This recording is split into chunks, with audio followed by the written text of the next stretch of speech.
hello, internet, YouTube stream. We had a technical glitch. You didn't miss much. You missed about 2 minutes of the show. We haven't dove into anything deep yet. You need to know that Lisa Banks is coming in half an hour. Okay, now that everybody's on board in all of our streaming places, the Washington Post report is indicative of how complicated and how fraught this thing is. But I think the thing that the Washington Post report is most indicative of, most illustrative of, is that people are still terrified of Daniel Snyder. And I don't know why necessarily. I wonder if the Post sources are folks who potentially read he's got blackmail, and they're like, I know what he's got, it's on me, and I'm in trouble. And whether so they're just trying to make everybody stay on the straight and narrow so that he doesn't do something. I don't know why the people that talk to the Washington Post, and these have been their sources the entire time, and that's not me poo-pooing the reporting. It's clear that they've consistently talked to the same people who have the same fears. That's how reporting works. You have your sources. They tell you things. They are right or wrong. If they're right most of the time, you keep going back to them. If they're wrong all the time, you need to get better sources, and these sources have not been wrong. It's just that there are people that are very concerned that until the ink is dry on the final agreement, that there's a chance that Snyder pulls out. And I have been consistent here in thinking those fears are not unfounded, but they're a step too far for me. Daniel Snyder wants out. That wasn't true for most of this, and I understand that people, are looking at the percentage here of the timeline. For 50 plus years of his life, there's no greater dream that Daniel Snyder had than being the owner of Washington's NFL team. And so if that was the case, and we all know that this entire thing is his identity, he was Daniel Snyder, owner of the Washingtons, right? Like that was his.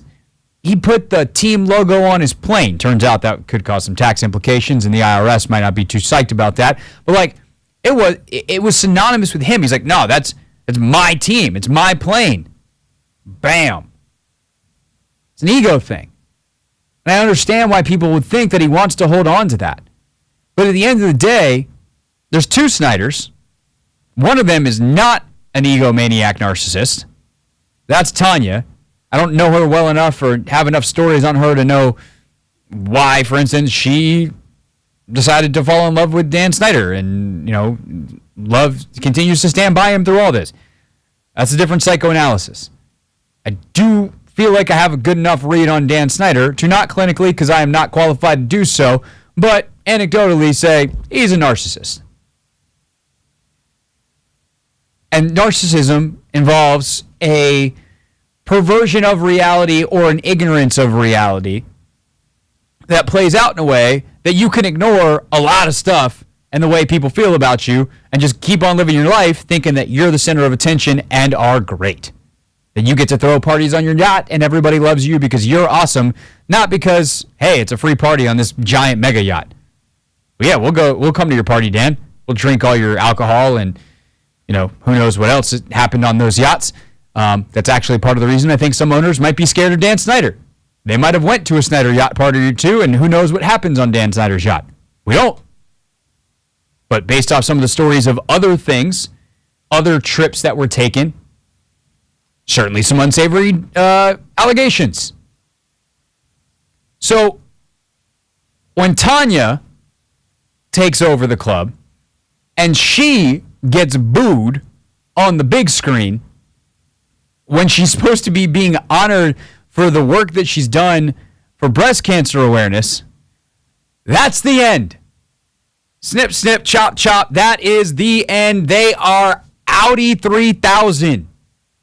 As in, they are thousands. It's not 3,000 miles from here to London, but they are 1,000 miles away in London, starting life over when they're not on the yacht, which is even farther away. They have punted. They called on Tressway one final time and said, kick us to the moon. They want out. And I think the people who fear whatever complications may legitimately remain, the people that fear that those things are going to derail the sale are still overreacting. In my opinion, my read on the situation, my reading of the tea leaves, which are the same tea leaves all the rest of you have. I don't have inside information here. But I do know that Dan wants out. And the NFL wants him out. And if two people want the same outcome, and they're the only two people involved, I guess if you want to add a third, it's Josh Harris who wants in. That's going to happen. The question is in the details. The devil here is in the details. We'll dive into those details, and thanks to the Washington Post and Mark Maskey and Nikki Javala's story. Next, it's the Hoffman Show on the Team 980, and always live on the free Odyssey app.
It's the Hoffman Show on the Team 980, always live as well on the free Odyssey app. We got a bunch of stuff happening right now. Lisa Banks is going to join us coming up at the bottom of the hour. Following our interview with Lisa, we have a huge announcement in relation to our plans for next Thursday, the day that we anticipate the sale of the Commanders going through. And I still anticipate, despite what the Washington Post reported this morning, not despite of, like in light of, there are some people questioning whether or not that could delay. I still think it's going to be on, and we are going to announce our plans as a radio station in about 25 minutes. So don't go anywhere. Stay right here. You got to know. You don't want to miss it. We will get to that coming up in just a little bit. I want to dive into the details now, though, of the Washington Post story and where I think the back and forth is going. Disclaimer, I'm not a lawyer. However, I will attempt to at least parse out legal sides here on the radio. This is about indemnity, which I think there's also a bit of a confusion about what that even means. I'm gonna go dictionary definition here. Security or protection against a loss or other financial burden. Security or exemption from legal liability for one's actions. A sum of money paid as compensation, especially a sum exacted by a victor in a war, as one condition of peace. That one's not really what we're looking at here. It's that second one, right? Security against or exemption from legal liability for one's action, or the first one, security or protection against a loss or other financial burden. Basically, what Snyder and the league are arguing over is whether or not, like, if they get sued, right? They can't agree, Dan and the league, that someone else won't sue them. They can't be like, hey, Lisa Banks, you can't sue us. We agreed. That's not how that works. The question is, if Lisa Banks were to sue on behalf of her clients, for instance, as an example here, or someone else on behalf of another former employee, they sue, let's say, Dan Snyder, independent human being Dan Snyder, who is now no longer an NFL owner. Would the NFL help in the legal defense or provide legal defense in the same way they would if he was an NFL owner? Because the actions he is being sued for are from when he was an NFL owner. The league obviously does not want to do that. Obviously, Snyder wants to do that. So that's one part of the indemnity question. The other that's in the Post that is fascinating to me is about the Gruden emails. One person with knowledge of the negotiations between the NFL and Snyder's attorney said Wednesday, this is from the Post, while Snyder is not seeking for the league and other owners to indemnify him against future legal liability, the complications relate to the willingness of Snyder and his family to indemnify the league and owners against liability related to the Gruden case. Snyder's attorneys are arguing that Snyder should not be responsible for any legal liability stemming from the actions of NFL Commissioner Roger Goodell and league attorney Jeff Pash, the person familiar with deliberations said. So all along, we thought Dan wants protection. Turns out he doesn't want to provide the protection, according to this source. Continuing from the Post. According to that person, part of the complication relates to Snyder's sister, Michelle, being unwilling to agree to indemnification of other owners from legal liability in the Gruden case. Michelle Snyder is a part owner of the Commanders, and all limited partners must agree to the provisions in the sale agreement. That person also said Daniel Snyder no longer is willing to sign an affidavit that he did not leak the emails that led to Gruden's resignation after previously being willing to do so. So remember, the crux of the ESPN story, the question that Seth and Don went out to solve, is who leaked the Gruden emails and why.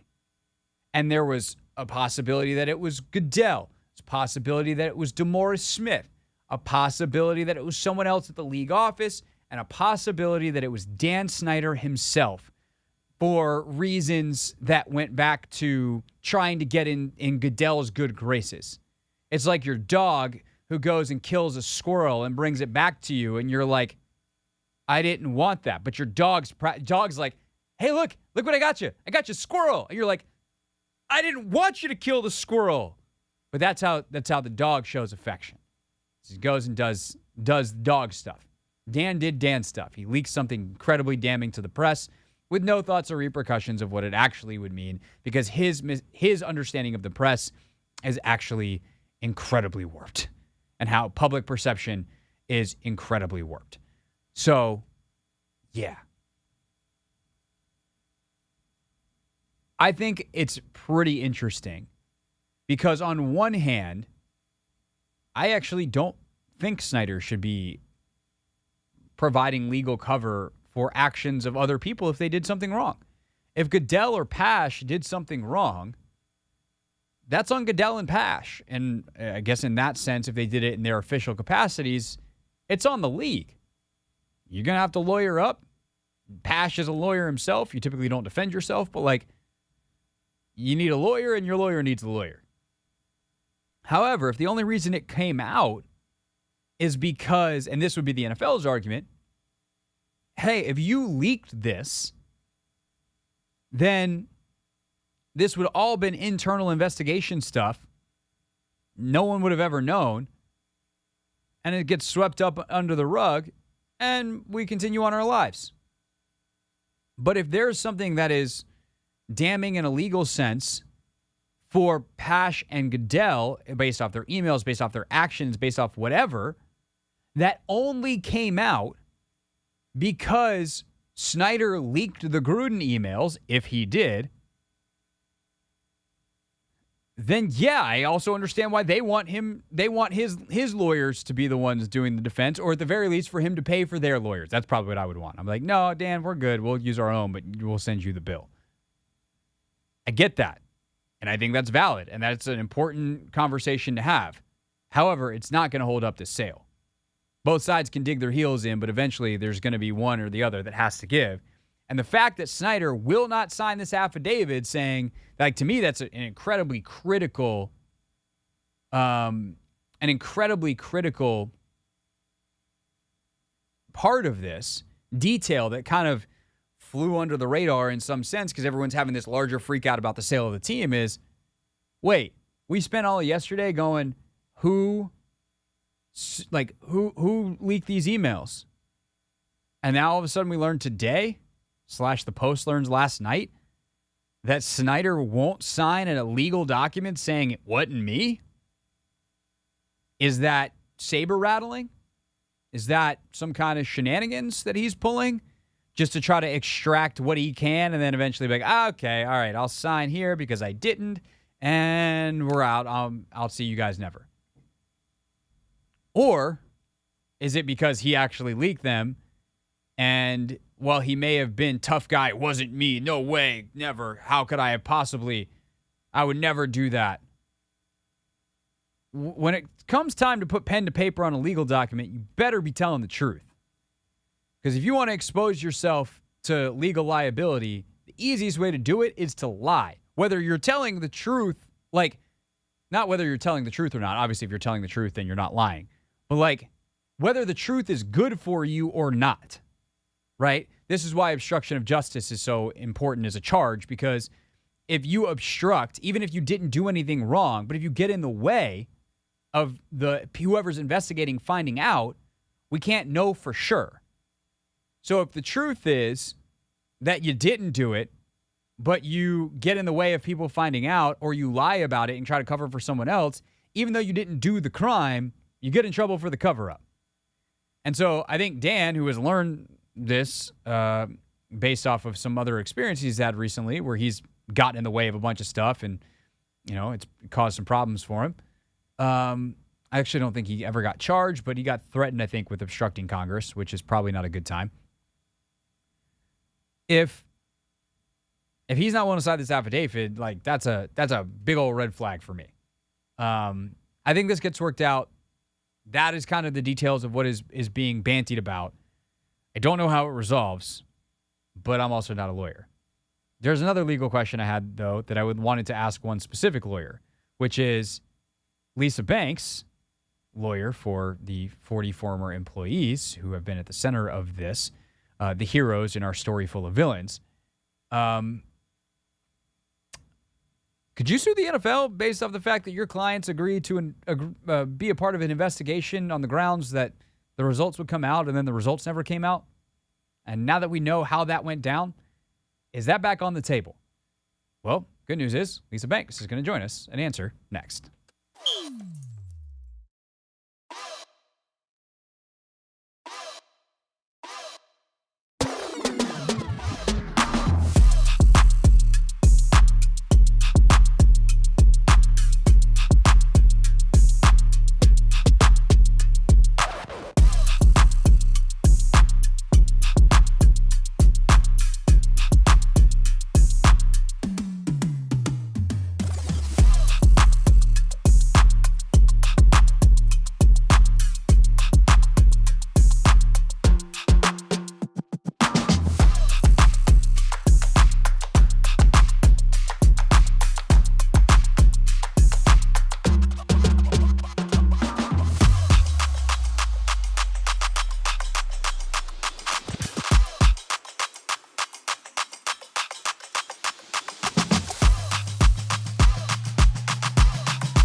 The Hoffman Show. We're on the Team 980. We're always live as well on the free Odyssey app, streaming live on YouTube, youtube.com/at the Team 980. And joining us now is Lisa Banks, who is one of the attorneys for the more than 40 former Washington football employees who have helped bring everything. Waves arms wildly, Lisa. Everything to light, along with obviously tremendous reporting by ESPN, the Washington Post, New York Times, and such over the past couple of years. Lisa, thanks so much for your time today and coming on the show. Thank you. My pleasure. So I wanted to start very broadly. Obviously, Don Van Natta and Seth Wickersham put out a new story with a lot of new information, really a lot more detail yesterday, and just broadly what your reaction was reading it. Well, I think it's less an article than a novella. Yeah. So it takes a while to wade through it. But yeah, it's tremendous. I think the reporting is amazing. It's eye opening in some respects, and yet I think for people like me who have been immersed in this saga for the last 2-3 years, it really doesn't come as all that much of a surprise. I think one of the things that struck me, Lisa, reading it was obviously the details, which we'll dive into here substantively in a moment, but the details of, Roger Goodell and Dan Snyder and this kind of negotiation. I don't even think it's kind of this negotiation that Dan has on his own punishment. And it's something that some of your clients, Megan and Melanie in particular, have been kind of hinting at. They kind of said, oh, we have this feeling that it's even deeper. The league and Snyder were in more cahoots than people even realize. And obviously a lot of us from reading the previous reporting realized that tie was already strong and the common interest agreement existed. But how much of that was things that you either tangentially knew, and how much of what Don and Seth were able to uncover yesterday what kind of confirmed things in a way that you may have felt but weren't fully aware of? Well, I think their reporting certainly confirmed what we suspected all along, was that Dan Snyder was intimately involved in determining exactly what was going to happen to him as a result of Beth Wilkinson's investigation, which is to say not much, right? But I think what we quickly came to understand in working through this a couple of years ago was that Roger Goodell treats the owners differently than he treats players or coaches or executives. So Roger Goodell's job, which we can't forget, his job is to protect the owners. He works for the owners and he works at the pleasure of the owners. And he has almost 64 million reasons why he wants to make them happy. And that, includes Dan Snyder, even if he has to hold his nose and make Dan Snyder happy. So it didn't really surprise me that, we learn, or we have confirmed that Snyder was involved in figuring out what the punishment would be. But even back then, we knew, because they didn't use the word suspension, for example, that was a negotiated press release that they put out, and that it talked about all of the changes that they were making in the organization, which was the line, which was the story that the team had been trying to push out for a while, including to me. So, I think we've confirmed what I and my clients long suspected was the case, which was this was all negotiated by Snyder. Now, whether that's because Goodell wants to protect him like he protects all the owners, or because Snyder had some leverage, had some dirt, like this blackmail PowerPoint they're talking about, I don't know. It may be a combination of all of that. Lisa Banks with us here on the Hoffman Show. So I want to ask you about the blackmail presentation in a moment, but kind of the most important question I wanted to ask you today, and what immediately came to my mind yesterday, is this. If your clients agreed to the Wilkinson investigation based off the premise that the results were going to become public, and now we get this reporting that part of the reason they didn't become public is because Goodell was essentially blackmailed by this PowerPoint and negotiated with Snyder to do something different than was promised to your clients. Does that open any legal avenues, repercussions potentially, of having your clients participate in this investigation under a false pretense? Absolutely. It could lead to legal action. And I've raised that issue before with the NFL directly, that I felt that my clients were misled about what would happen. They took great risks in coming forward. Some of them, many of them, still worked for the organization at that time. They were all afraid that Snyder and the team would retaliate against them. So they took great risks in coming forward to talk with Beth Wilkinson. And everyone operated on the assumption, including Beth Wilkinson, I would add, that she was going to do her investigation. She was going to write a report, and then some version of those findings would be released. So obviously we were all surprised when that didn't happen. And it could lead certainly to legal action. I will tell you, however, that Mary Jo White is currently doing an investigation. And before many of my clients would participate in that investigation, which was it wasn't quite a redo of Wilkinson's investigation because it was more narrowly focused, but we got a specific promise from both Mary Jo White and the NFL that these findings would be made public. And we did that because we wanted to be assured that we had a definite promise. And I will tell you that if we see some sort of watered down, truncated whitewash of a report that comes out, or the findings, or no findings at all, that will likely lead directly to legal action. So I want to dive in a little bit deeper here because, Lisa, this will not surprise you. I'm not a lawyer. I do not know, like, logically everything you're saying makes sense, which is why I wanted to ask the questions and pursue this avenue of questioning. But under, like, what's the statute, what's the law that would provide the avenue for legal action on both the Wilkinson and, obviously, it sounds like there's perhaps a more ironclad agreement on the Mary Jo White side of it? How would that actually work?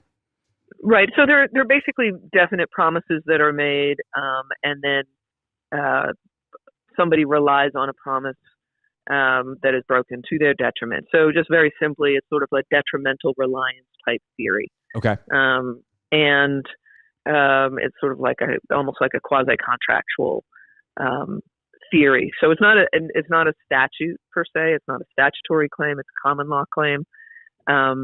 But certainly we believe that if after making those promises and my clients acting in reliance on those promises, if they suffer harm as a result, then that would be actionable. And so we would certainly consider and pursue any legal action available. That said, I still remain cautiously optimistic that we are going to see the legitimate findings from the Mary Jo White report. And I think if that happens, that will be good enough for my clients who have wanted transparency all along. And so if they get that, then they will be happy to move on because they will have had that transparency into some of the wrongdoing at the team and by Snyder specifically.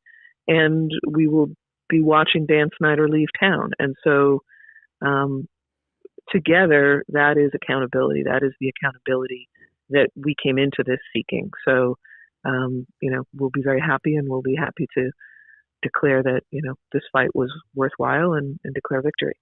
Lisa Banks with us here on the Hoffman Show. You mentioned the blackmail PowerPoint, as it's referred to in the story, and apparently that term was kind of thrown around the league as this PowerPoint came to be known. Or quickly to summarize for the audience that may not have read the piece, when Dan went to meet with Roger Goodell and other representatives at the league and Dan's representatives to discuss his suspension and potential punishment, instead of a defense of Dan to try to get him a lighter punishment, his lawyers from Reed Smith, a New York-based firm, basically brought this PowerPoint of other damning emails, other things that could hurt the NFL, as if to say, if you go hard after our client, like, this stuff will find its way out into the press. And I'm just curious, in your career, Lisa, as a lawyer, like, what do you make of those tactics and the fact that it actually seemed to work on Roger Goodell, based off of Don and Seth's reporting? Well, I mean, first of all, those kinds of tactics, particularly if they're coming from lawyers, are just sleazy and despicable.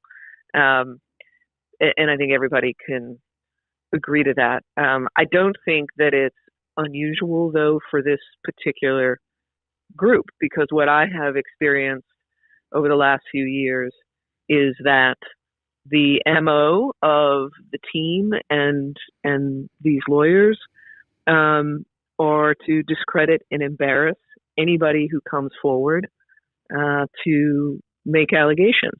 And it doesn't have to be related to anything relevant in the allegations. So several of my clients were targeted by the team after coming forward publicly with where emails and photographs or other things were disseminated or put forward in an attempt to discredit or embarrass. Completely unrelated, but just trying to throw mud. So this is clearly the MO. And in that blackmail PowerPoint, which absolutely rings true based on my experience, my understanding is that also included in that PowerPoint, which was not reported in the ESPN article, but has been reported elsewhere, and I think it was the same PowerPoint, were slides attacking a number of other individuals, including reporters who had written stories about the team, including lawyers such as myself who had advocated against the team, and including a number of my clients who had come forward to report their own experiences. So the blackmail PowerPoint attempted to smear all sorts of people, not just league executives, but everybody around this scandal who was trying to hold the team accountable. A heavily redacted version of that was part of the evidence released by Congress. And I have always wondered, Lisa, as someone who was on the beat at the time that some of these things were happening, if my page was one of the ones redacted. I don't know. I don't think it was, but there's a chance. I've always wondered. Lisa Banks is with us. You could be. Welcome to the club. Yeah, it's a good club. Anytime as a journalist, you can be in the same club as Liz Clark. I'm there. I agree with that. Obviously, you can't violate attorney-client privileges, so I'm asking this in the most general sense that you can answer. But I'm sure you've been talking to your clients over the past 24 hours since this story, past 36 hours since this story dropped. Did yesterday and seeing this reporting change anything for them, or is it still kind of the same mission ahead and this is yet another bump in the road? It's the same mission ahead. Our goals don't change. And like I said, even though this reporting confirmed a number of things, there were things we knew or suspected. So I think the reaction here is, in some respects, an eye roll, like, yeah, well, no surprise there. The NFL and the Washington Commanders, this whole saga has been a total clown show, and I'm not trying to diminish it. It's just, none of these guys seems to be able to make a decision that doesn't blow up in their face. And I think one of the interesting things about Don's article is that it showed that, whoever leaked these emails, whether it was Snyder, Camp, whether it was NFL executives or both, that blew up spectacularly for all parties involved, but particularly Snyder, right? Who probably, but for that leak, would still have the team or not be selling the team. So, it is more of the same for us. We've been dealing with these kind of revelations now for the past 3 years, and we're trying to keep our eyes on the ball and keep moving forward to our goal, which is transparency into what happened and accountability for those responsible. And, I have every belief we're going to get there. Yeah. The analogy I used yesterday on the show was Dan is Wile E. Coyote. He lit the fuse, not realizing that the giant stack of TNT was actually just right behind him. And it's set to explode a week from now. The last thing I want to ask you on the way out, is Lisa Banks is with us here on the Hoffman Show, is about the Washington Post story that comes out late last night. I think most of us read it this morning, about how Dan is continuing to saber rattle here at the last second. And I don't know if this is anywhere in your area of expertise of law, but as someone who's closely following this story and has a better chance of answering this than me, I'm going to ask you anyway. As far as I know, this deal has been signed, and the last thing that has to happen is the owners have to vote on it. So this last minute saber rattling, this last minute negotiating, potentially, if there's actual substance here, like, what do you make of this last minute kind of freak out by people telling the Washington Post that they're all of a sudden nervous about next Thursday? I think until the ink is dry on the full agreement and not just the term sheet, anything can happen. And so, the devil is in the details. And we knew that, for example, indemnification and what they were going to do with the Mary Jo White report, all of those things had been in negotiation.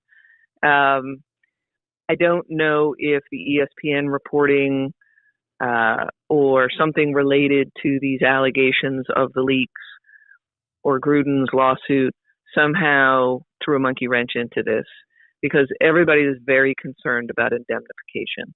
And so I have every reason to believe they'll work it out and they'll figure out a path forward. But these are difficult issues. I don't have an answer as to what it was that was the issue, but it seems to me like the Post reporting on this was pretty good, and it seems really to be related to the indemnification and the concerns that everybody has that they're all going to get sued. Yeah. Lisa Banks with us, of course, attorney for the more than 40 former Washington football employees who have been really, as I described it yesterday, Lisa, the only heroes in a story largely full of villains. So appreciate your time here on the show, and I certainly hope that this is not the last time we speak. All right. Thanks very much.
It is the Hoffman Show on the Team 980, always live as well on the free Odyssey app. All right, let's not waste any time. The details are in. And when the votes are tallied next Thursday, the party is on. Washington fans from all generations, Commanders fans, Washington football team, you know the drill. Everybody all over the DMV, come on down, gather at the bullpen in D.C. We're throwing a burgundy and sold party. Say bon voyage to Dan Snyder with live music, beer, food trucks, Team 980 broadcasting live, and special guests including Commanders alumni, the Sports Junkies, Brian Mitchell, Doc Walker, WPGC, 94.7 The Drive, and we have some surprises in store. Burgundy and sold, party at the Pin, doors open at 4:30 Thursday at the Bullpen on Half Street in D.C. So come on down, join us. Anthony and I will obviously be there. Haney, I want to say we're the stars of the show by any means, because I mean, you see who's coming. You hear all those names I just said, but we are the show that's going to be on. So I actually think we are definitively not the stars of the show. We are the ringleaders of the circus. I think that's a good way to put it. Because I mean, have you walked around this place? We certainly got some folks who have circus chops. And I'm just looking forward to it. I'm just gonna be waving folks around. So I know like Sheehan will be there as well. I don't think Kevin's name was on the list, but like we got a whole bunch of folks that'll be coming on the show. Obviously, we'll have all this stuff that's going on around the show. So one, if you can't make it down, you need to be listening. It's going to be a party on air. It's going to be a party in person. Who knows? Like, legitimately, who the hell knows what's going to happen? I'm excited. I'm pumped. Also, my commute doesn't change. So that's nice. Because it's just out there. If I were to roll up the window behind me, you couldn't see it because there's a giant building in the way. A lot of apartments down here in the old Navy Yard. But it's right there. The bullpen. Anthony, I need more excitement from you. I'm just Burgundy and sold, baby. I'm trying to brainstorm how I want to really celebrate. I think that might be the day I actually commute down here via train, just because I'm going to be celebrating after the show. I see what you're saying. That's actually one of the things I was thinking about. Yes. Do we wind up celebrating during the show? During the show? Hey, look, I'm with it. I don't know what the rules are. It's not like I'm not gonna get over. Oh, I'm not gonna over celebrate, if you will. Yeah, of course. During the show, I'll make it till 7 just fine. Yeah. By the way, the party doesn't stop at 7. Our show will stop at 7. Yeah, I know. And I'm letting everybody else know. My bad, Craig. Like just cause, hey man, I know your show ends at 7. We'll be hanging out after. It's gonna be a party. I think what we there's a part of me that wants the vote to happen like at 5. I want to know earlier in the day, and I want to sit around going like, oh, where's the news going to come? But man, if we can have everybody down there and it's like, the news is in. We're all on Twitter refreshing. A drum roll. Someone else is on Threads, and they're like, hey, on Threads, it's out because Twitter's broken again. Then that'll be great. Do we need some sound effects? I mean, I don't know what we'll need. Kind of music, like what kind of celebratory music will we have on site? Like, there'll be bands playing. Okay, there we go. Like we got stuff and things. Burgundy and sold. Are you going to be singing? Hell no. It's a celebration. My bad. I thought you were going to get carried away. My bad. When do I get carried away? Yeah, I'm just saying. The answer is often, but not to sing. Celebrating. I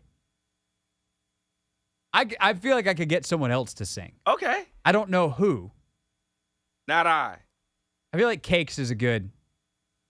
You think so? I feel like I could get Cakes to sing. All in right. celebration. He would be my go-to junkie to sing. Celebration. You just mixed 2 songs. I did? Yeah, you mix celebration and celebrate. Well, no, you didn't mix 2 songs. You mixed like the title of the song and the lyrics. Oh, yeah. Yeah. My bad. And celebrate good times. Come on. Yeah. All right. Burgundy and sold, everybody. Coming up next, the genius that is Michael Phillips with us here on the Hoffman Show.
It's the Hoffman Show on the Team 980, always live as well on the free Odyssey app. All right, it is time for Not My Beat, and there's no easy, convenient, clean way to introduce this. We actually taped earlier today with our good buddy Michael Phillips, and Michael is brilliant. That's why we have him all the time. I love having him. And I value him immensely. Unfortunately, because this industry is terrible, apparently his employer, or now former employer, the Richmond Times-Dispatch, does not feel the same way. This industry is absolutely brutal, and I'm gutted for my friend Michael, who tweeted out, basically as the show was starting, that the Richmond Times-Dispatch let him know that his services are no longer needed and let him go.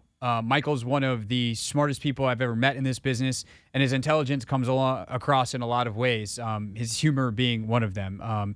He has an ability to see stories from different angles. To me, that is what talent is, in a way that's easily digestible but also thoroughly enjoyable. And as long as he's in the area providing coverage for someone, we're going to keep having him on.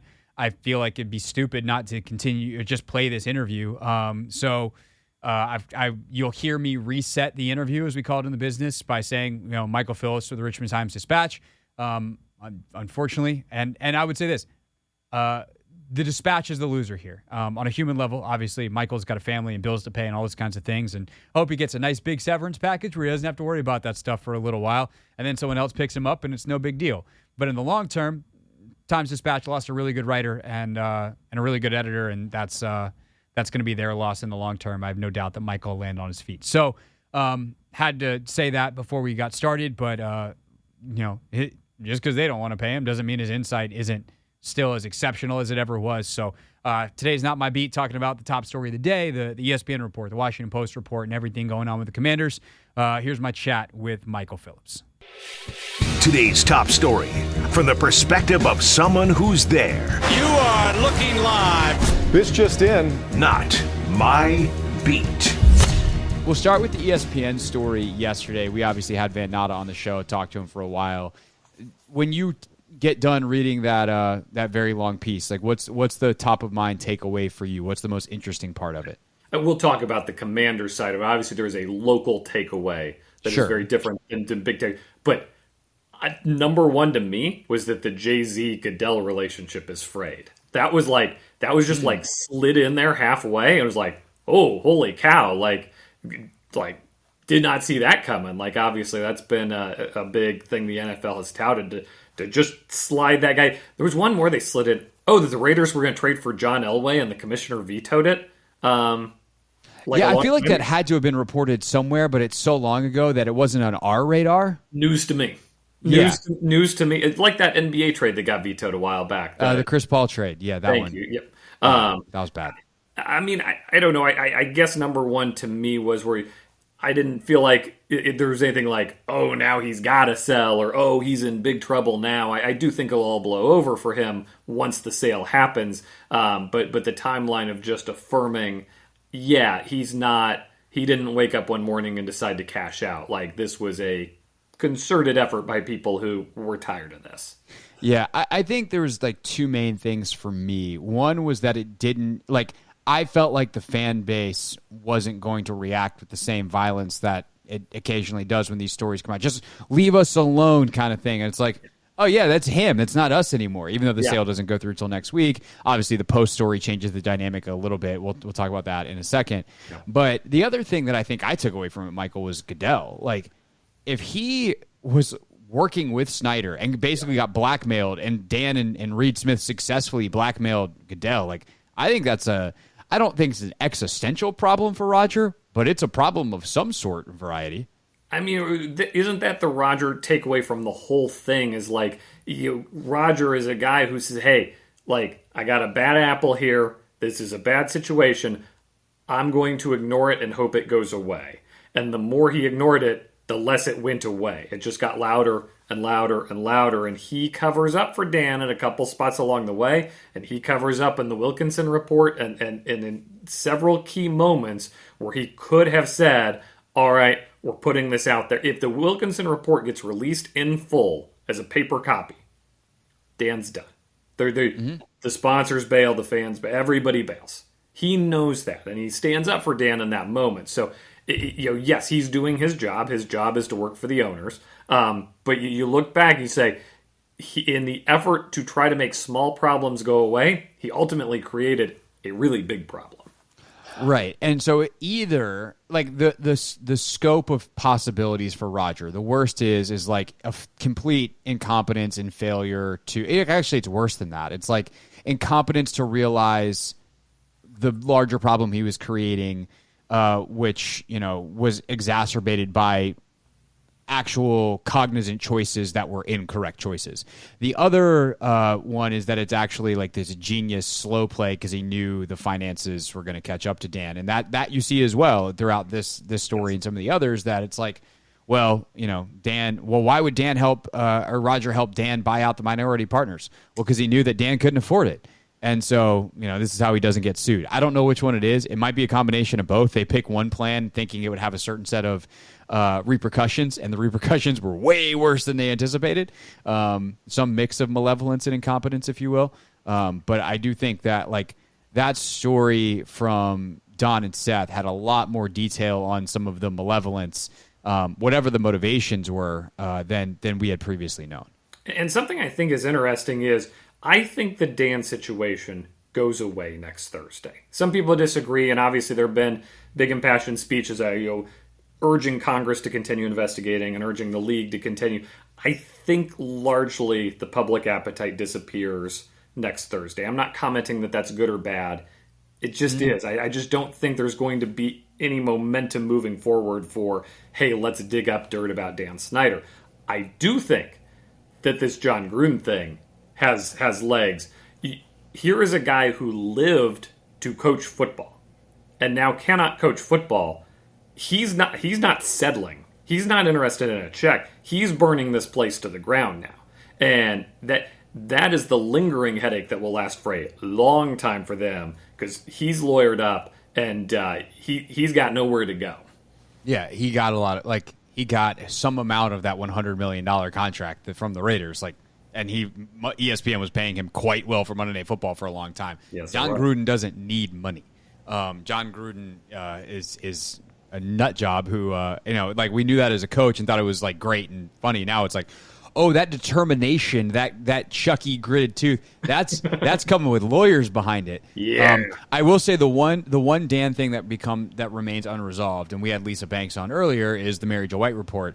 Although today's Thursday, tomorrow's Friday. Yeah. Are you prepared for a news dump? Because I think it could happen, or even next week, and then the NFL puts it out, and then they hope that the news of the sale being finalized kind of pushes that to the back page. I'm going to tie this in with the Post report, which we haven't addressed yet, but I know we will. I think they need a back pocket card here just in case they need to push it across the finish line on third.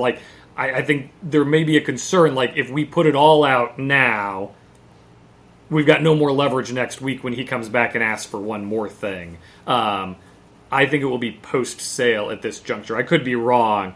I think it will quietly be released an hour before the Chiefs-Lions kickoff game, something like that, this. And football, everybody! Let's enjoy the football.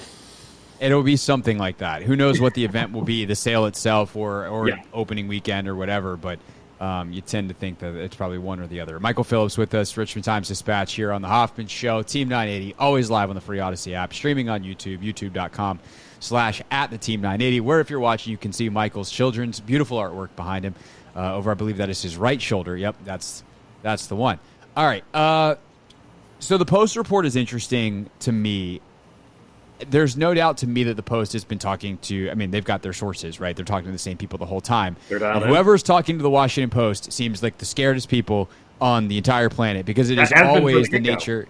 Right. And I'm not saying that they're wrong, and this is not a criticism of Nikki and Mark's reporting by any stretch of the imagination. I think it is very illustrative of how much certain people in the league fear Dan and kind of what he could do with him and his lawyers of uncovering dirt, suing this person, doing that person, or just backing out. What do you make of it, though, that there is still this fear clearly among some circles in the league that this thing is not done because it's not done?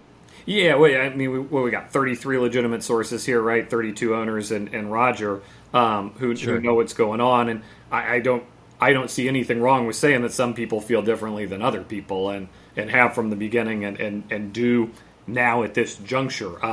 I still fully believe this thing's getting done. I also believe there is going to be trepidation to the 11th hour and 59th minute that something could go horribly wrong, because this is Dan Snyder we're talking about, and everything involving him has gone horribly wrong for the last decade. That is a legitimate fear. It was voiced in an obviously legitimate way in Maskey and Nikki's story. I do think it gets done, not because I think the league has the leverage to get it done, but this is Dan's option. And if he doesn't do it now, there were no other bidders lined up. And honestly, if we're calling this what it is, the Harris Group is overpaying for this team relative to the financials on the books. When people cracked open those books, they were bad.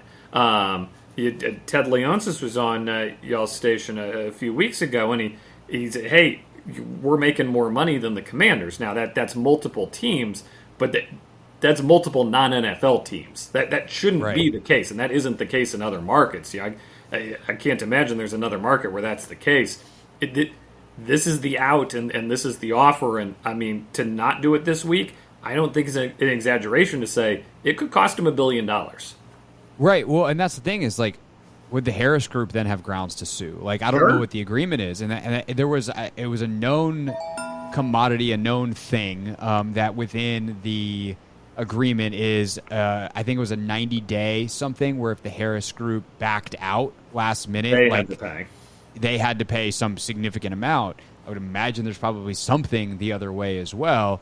Now, whether it could be pushed back a week, and everyone that's planning their celebrations, it's like, it sucks to be you. Your party's on the wrong day. Could something like that come up of working out a legal kink in the last minute? I guess that would be very unfortunate, considering I'm pretty sure our radio stations are planning something large. But as one of the people look to plan the celebration, my boss would probably be pretty ticked off. But I tend to just think that they're scheduling the meeting, they're bringing everybody. I don't know if it's New York or wherever the hell they're meeting. I don't know if they're doing it digitally. I don't know if that's been out there yet. Do you know? Can I put it out there? Because I don't. Sure.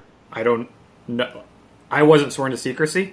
Minneapolis next Thursday afternoon in person. There you go. So that makes sense. So if it's Minneapolis next Thursday afternoon, if I'm disinvited now, I apologize to whoever. And if you find out it's a secret, you got about another 30 seconds before we can bleep it on how the dump button works. I think that's at least what our delay is. No, whatever. I'll tie it in. The point is, they're not getting on the plane to Minneapolis to do this unless it's getting done. Of course. I'll tie it in with the day's other big story, which is Hard Knocks to the Jets, because I do think these guys were legitimate contenders. I think there was at least the fear in the back of somebody's mind, right, that this thing was going to get delayed 2 weeks, and now your big Hard Knocks opener is Hard Knocks with a new identity in next week's episode. It's kind of still the same thing right now, though. Here's John Allen. That was the pitch for Hard Knocks coming here, was see the new regime. And if there's that 1% doubt in the back of your mind, you might not be presenting that on HBO in week one. You hold off on that. We're going to be in Minneapolis. The sale's going to get done. I think they'd released the 2 dates back when there was an August date and the July date. I just think there's an enormous interest in getting this thing done. Yeah, and the question is then, can Dan weaponize that? But also, he's got an interest in getting it done too. He's $1 billion in debt and is about to get $6 billion. Yeah. So that's nice if you're him. But who can weaponize what to say you got to get this done. So you indemnify me, I indemnify you. Indemnity, lawyers. As Andrew Brandt says, there will be lawyers. There's so many lawyers. So many lawyers. Michael Phillips with us here on the Hoffman Show, Team 980. So let's lean into Harris's first big project when he gets on the job, which is the stadium. There's been plenty of kind of small developments, I would say, but important ones over the past couple weeks. What stuck out on your radar as someone who's been as close to this story as anyone? Yeah, and I think the wheels are moving towards RFK so slowly. And that is the number one message I want to communicate to everybody listening, somebody who's followed this for a long time. There are 3 places, Maryland, Virginia, and RFK. And 2 of those places can get things done quickly. And the 3rd place is Washington, D.C., the federal government, RFK. If they chase RFK, and I believe they will, you remember one of the early ESPN reports, their prospectus said new stadium in 2031. Whoa, 2031. I think that's a very legitimate timetable for RFK. When I read that, I thought, all right, they're shooting for RFK. This will not happen quickly. They are working. They're already working. Magic Johnson's shaking hands. Josh Harris is shaking hands. It's going to take a lot of steps. There will be lawyers. We'll invoke that for the second time today. Yep. It's going to be a long process, but I do think more and more signs point towards they're going to attempt to go down that road.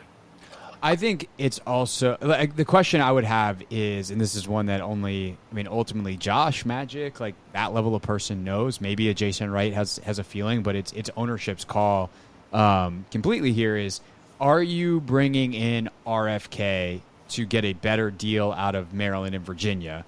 Or are you bringing in RFK because you want to go to RFK?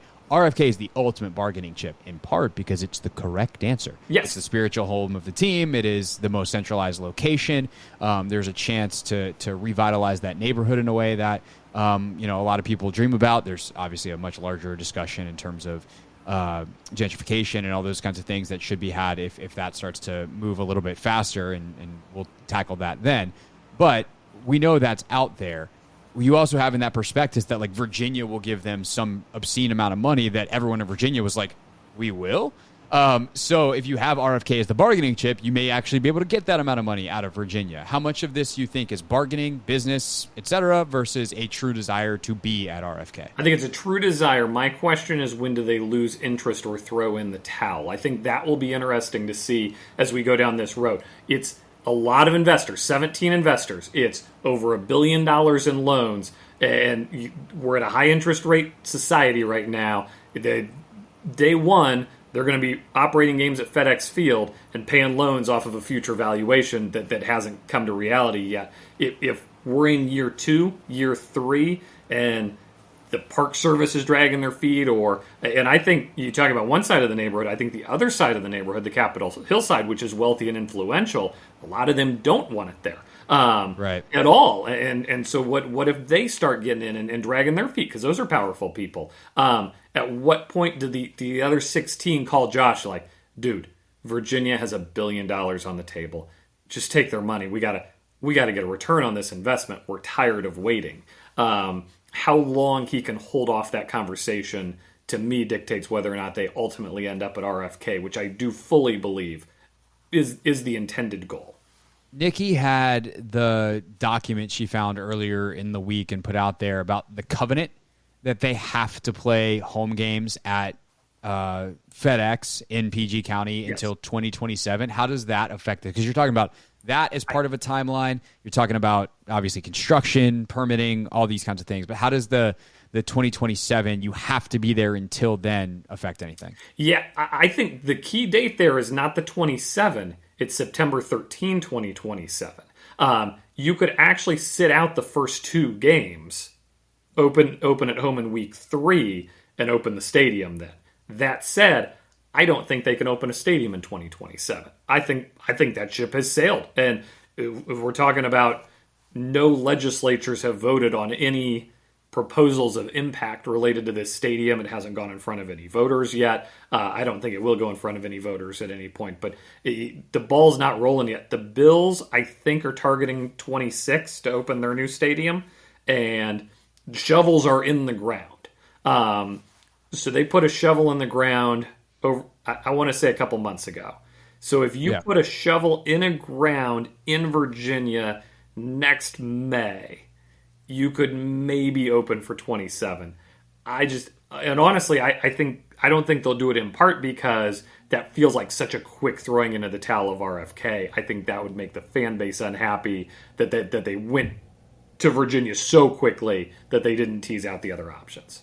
Yeah, I also wonder too, like this is a I mean, I don't know. Maybe you have some insight on this, but like you do it in D.C., there's probably different union rules versus Maryland versus Virginia. So like the actual construction time, who can do it, how much it costs, like all these things get affected by way more than a desire to be at the spiritual home of the football team. Yeah, but Virginia, you have to clear the land. They've got the easiest laws. Anything goes in Virginia. I thought it was something about lovers. It's just anything goes. Money lovers. Oh. I brought this up a couple of years ago. I think the point very much stands. Maryland has a lot of casinos. You guys run ads for many of them. DC has a casino situation that is to say all the teams already have them. There's an established marketplace. Northern Virginia does not have a casino. And the rest of Virginia does now have them. They're legal in the state. They intentionally did not put one in Northern Virginia. You tell me what a better bargaining chip is than a building that literally exists to print money for its owner. If you could offer them the stadium, the subsidy, and a casino, which will print money in perpetuity, mighty tough to walk away from. That's a good point, Michael Phillips. That is an excellent point. I'm going to go back to Maryland, though, for a second. Yeah. I'm going to let, just because I don't have a good follow-up on Virginia. That's kind of a case closed kind of thing. Yep. All right. You summed it up. Good work. Print the money. Last thing I'll ask you, though, is if they go Maryland and you are rebuilding in Landover, because like there's the National Harbor thing, which is you're starting from scratch, same kind of timelines we're talking about. What does it look like? Because there is more land to build on that they own in Landover, but like you still got to have games there in the meantime. Do you take away parking? Like how's that work to get to 2027 and build something new without tearing the old one down because you still need it in the meantime? Yeah, I think you can probably make it work from a logistical standpoint. You're probably, if we tease that all the way, you're probably metroing people in and then busing them from the metro stop, something to that effect. But man, that's just so discouraging to think that this new group with this new identity and momentum would build at that site. Like it would be a real like womp womp moment. Yeah. For Westmore wants it. Governor of Maryland, he wants it in PG County, and I don't blame him. Sure, but I agree. Good for him. Yeah. He could want to work. You remember? Wes, I mean, Gov, you need a casino, man. Virginia's legislature wanted it in. Dwight Dumfries was on the board. Where they want it isn't where you should build it necessarily, and that's the fun of negotiating. Yeah.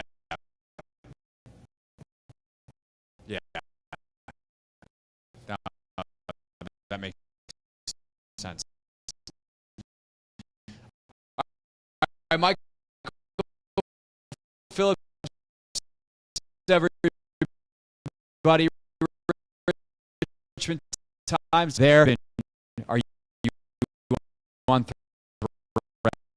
threads yet?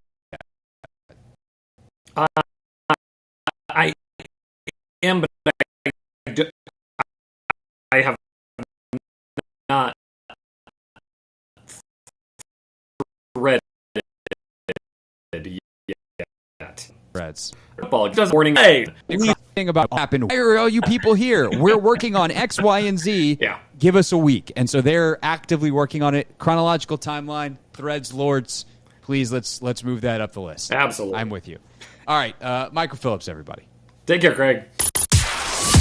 This is the Hoffman Show on the T980 and the Odyssey app.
It's the Hoffman Show on the Team 980, always live as well on the free Odyssey app. Again, if you missed the announcement a little bit earlier, a week from today, we will be partying it up. Our Burgundy and Sold party at the Bullpen. Doors open at 4:30. Come and hang out with me, the Sports Junkies, Doc, B. Mitch, our friends down the hall at PGC 94.7 The Drive. More surprises. Just come on down, hang out at the Bullpen. Next Thursday, 4:30 is the time. All right, Johnny Davis of the Wizards at the top of the hour. Our buddy Richard Deitch will stop by before the end of the show as well. We are jam-packed today. But I did not want to let the day pass without a little Take Command Thursday. My good friend Jordan Rodrigue is the host of the new podcast series, The Play Callers, from The Athletic. And Jordan did such an outstanding job on the series, chronicling how Kyle Shanahan, Sean McVay, Mike McDaniel, and Matt LaFleur have grown from their time together in Washington and in Kyle's case, even before that, to their various head coaching roles and also the next generation of guys who followed them, the Kevin O'Connells who coached under Sean, Robert Saleh with the Jets who was under Kyle, and how the offense and the defense interplayed. It was a really remarkable series. I would spend the entire time we have here telling you about it if I just continued to tell you about it. But we had Jordan on Take Command. The full conversation is out now and is fully worth your full 45 minutes. Full. But a snippet right now here on a Take Command Thursday. When, is it in the concept phase or as you talk to them that some of the human side comes into this? Because you're sitting down to talk about football, but kind of the beauty of it is inherently there is a human element to this, from the humans that are playing, that they're scheming for, to their own personalities, their own experiences, things that they picked up along the way. There's a great anecdote about how Kyle learned his only play action stuff from Paul Hackett, that his dad wins the Super Bowl in Denver with a Hall of Fame running back in Terrell Davis, but they didn't have a play action game, which I just absolutely blew my mind. So when does kind of the more human storyteller side come into the process in the midst of these conversations? Because it's not like you sat down with them and didn't get human stuff out of them. So at some point in the questioning, you're having to confront them with this thing that is kind of, in a way, not football. Yeah, you're in counter and power a lot, then you hit them with the outside zone, right? No, I mean, really what it was I told them, we all talked on background right off the jump, right? And I just, because again, some of them don't know me. And it's there's a NFC West NFL Rams reporter who's coming into my building. Are they a spy? It's just kind of that, those types of things where you don't want to think that if you're a coach, but you have that constant paranoia of who are you letting into your ecosystem, right? And so we all talked on background for, the first part of any of these interviews. And I said, I would say I would just present theories that I had. One of my theories is exactly that, and has been that since, I started covering the Rams, when Sean McVay was so open about showing his work. Essentially every single team that he has fielded has been a direct reflection of where he's at in life. And he openly talks about that. And so for me, I think to myself, well, I wonder if all these guys are like that, because I can imagine that they are, because I hear stories and you talk to people around them, and then you're breaking down their tape and you're like, oh yeah, Kyle Shanahan shifting his entire sort of the multiplicity of his offense away from the quarterback and into his run game, because that means that even when things go totally haywire, you have something to lean on, those. And I'm I wonder if that's true. And you don't assume, you just wonder and you hypothesize, right? But then you get a chance to sit down with these people and present those theories. And I straight up, when I was talking to Kyle, I straight up said, I have this theory, and you might effing hate it, but I have this theory that all of you guys' offenses look like you. And he's like, what do you mean by that? And so I explained what I meant. And he was like, yeah. And then he starts talking about why he thinks maybe that could be something. Or then he starts talking about, and there's this great quote when he's talking about play calling and how it's reflective of identity. And he kind of starts arguing with himself a little bit. And he talks about how he needs to be careful about his own personality, and he has to be in conflict with it as a play caller. And so those things started to unfold sort of naturally, because again, they were based in football. And I think these guys, because that's the lens that they see the world through, it's also identity and football are so interconnected. And it doesn't mean that you can't have a full identity as a human, because football is the most human sport, right? And everything that happens in football is about being a person on the planet, right? And so I think that's something where if it's shaped them so much, they can't help but reflect it back onto the field.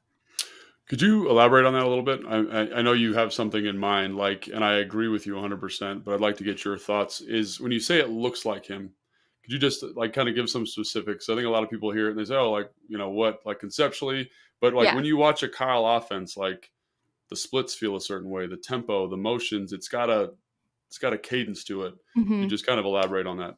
Well, you can feel sort of the experiences that he's had of mostly what doesn't work, right? You can Yeah. feel his life experiences of things that have failed or his own personal failures, and you can see how everything has to have a solution. Every problem has to have a solution. And what I talked about with him is I felt as though because crazy things, sometimes self-inflicted, have happened with him in games, he's created layers of answers in the multiplicity of what he can do, not just with his running backs and his receivers and making them extensions of the run game, but also what he's now doing with his linemen in ways that, maybe a Sean McVay team is simplifying things a little bit more with his linemen and focusing more on the flourish of finally having that quarterback who can throw the ball down the field.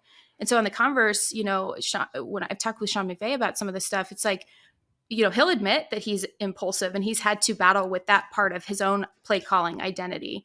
You can see it because he literally goes to a drop back game with a quarterback who can make trick shots. Like, hell yeah, man, make the trick shot, but then his run game kind of goes away a little bit. Right. Yeah. And with Mike McDaniel, who has been waiting for this opportunity and working behind the scenes for this opportunity, what does he go out and do? He gets like the fastest players in the league. Yeah. Right? Quote unquote in the podcast, our receivers are fast as but also but then there's an identity too in how how we hear him talking to Tua. He makes him feel seen. He makes him feel valued in a place where it's a great point. He comes in and it's the scheme. Well, Mike McDaniel was a part of that conversation for under Kyle Shanahan 4 years. So what does he go and do? I mean, obviously, not even getting into the injury stuff, which really stunk and was awful to watch last year. But like in terms of how he interacted with Tua, onboarding him into the system, and interacted with him when you could hear him in the headset on the sideline, making the quarterback feel like he matters in a scheme that's telling you it's not about you, it's about the skill players, because of Mike McDaniel's own experience within that scheme, building that scheme. To me, that's fascinating. Yeah, it's interesting that you mentioned Mike, because I thought one of the things that came out of there that was like really fascinating is he's a guy that, I remember walking into his office in San Francisco and he's got the blanket over him, the AC's on, all the lights are off, and he's, fast forwarding, rewinding a motion to see how far the linebacker is going to move and be like, if we do this out of this formation. And then for him on the podcast to be like, it's egotistical for me as a play caller to think I'm running the show. I don't know. I just was not expecting that from him, because like he's a guy that's so meticulous. And like, were there anything that surprised you in those conversations? You said that's a total departure from what I thought or expected the answer to be. Well, I didn't quite know what to expect with Mike McDaniel in general. That feels like the correct expectation, isn't it? Yeah, No I went in with zero assumptions. I'll just say that. But honestly, like, what was startling, and to your point, it was startling in a good way to hear such a young head coach, not young age wise, but he was just leaving his first year as an NFL head coach, his dream, to be so open about how he thinks about play calling, how he thinks about football, how he designs things, where he comes up with his ideas. Different, like the San Diego, the Matt Breida example that he has, where he literally designs an explosive run based off of some scouting that he did over a running back, and it was like, it came to him when he was like lying awake at night, you know what I mean? Like it just, and the way that the layers all unfolded with that. And for me, I was like, usually when you talk to first or second year or even, fourth or fifth year head coaches, they're still finding their footing in how they communicate and express themselves, and they're still finding their footing in like that space of how much do you divulge, and not in a way that you want to sound smart or you want to sound a certain way. It was so natural that he just talked about all of this stuff, understanding that people were going to hear it. But at the same time, it was almost like, I'm on to the next ideas already, so I don't really care if you hear about the old ones. And that was really interesting to me. That's cool. Yeah, actually, that goes to one of the quotes that I thought was most interesting in the piece, or in the series, which is, I think it's Kyle in episode 1 says, "We're not successful because we're good. We're successful because we're ahead." And I'm curious for both of you, Logan, as someone who played in the league for 10 years, most of it under these coaches, and Jordan, for you talking to them, but also just in your experience covering it, like, how true is that? How true is, oh, we're just ahead versus like, no, this is a really good idea that actually puts the defense in a conflict that is going to be like, unless you're 100% looking for this thing, which is hard to do because the whole playbook is available in any given down and distance situation, or at least parts of it, is going to be really hard to be prepared for. Also, can I just say, Logan, I need a like long break from all of these people after just a year. I don't know how you did it, man. Well, I'll say They paid him well. No, I'll say this, like, so like everyone, this is like a little bit of a personal anecdote about this specifically, right? So you don't know me very well, but I am very, very meticulous and obsessive about stuff, right? And so I actually, like, my personality fit the way that they coached really, really well. And so people say, "Oh, Logan, why don't you coach? You know, what prevented you from doing that?" And I think part of it was like seeing the direction my life would have to go, because like that's the standard of excellence that they set. And like I just didn't have I didn't know if I could do that, if I could sacrifice the way that they've sacrificed, which you talked about a little bit in the piece, you know, like that, like, you know, so we're very similar. Let me just say that we're very similar in terms of mindset. Like when I was playing, your value as a human being to me, or as a teammate, was directly correlated to how you approached and saw football. And Kyle was that way, and Sean was that way, and I think that's why we got along pretty good, you know. Mm-hmm. So, thank you for sharing that. But it's a lot though, man. That's a big lift, I'll say. So, Craig, you had a head thing. I'm sorry I cut you. Yeah. Off so, you know, good versus ahead. Like, how true is Kyle's mantra that being ahead is the most important thing? Most of this is about controlling space, right?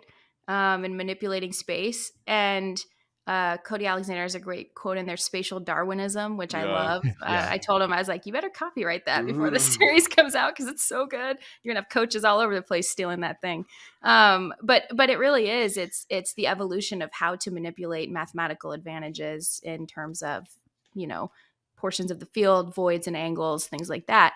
And I think staying ahead from Kyle means staying ahead of, obviously, of the defenses and staying ahead of how they think about how they're going to react to the space that you manipulate. So it's almost a double move. And you hear all the time players talking about how he sequences things and how he'll call there's never a right word for it, but he'll kind of waste plays sometimes because it's testing a void or it's testing a certain reaction from the defense, and it will tell him where he needs to go next depending on, you know, what that reaction is. Even if the play is a dead play or a blown play, as long as it's not a turnover or whatever, usually you can find the answer for that. And that's what I think makes a lot of these guys unique. Sean McVay sequences plays a lot of times like that.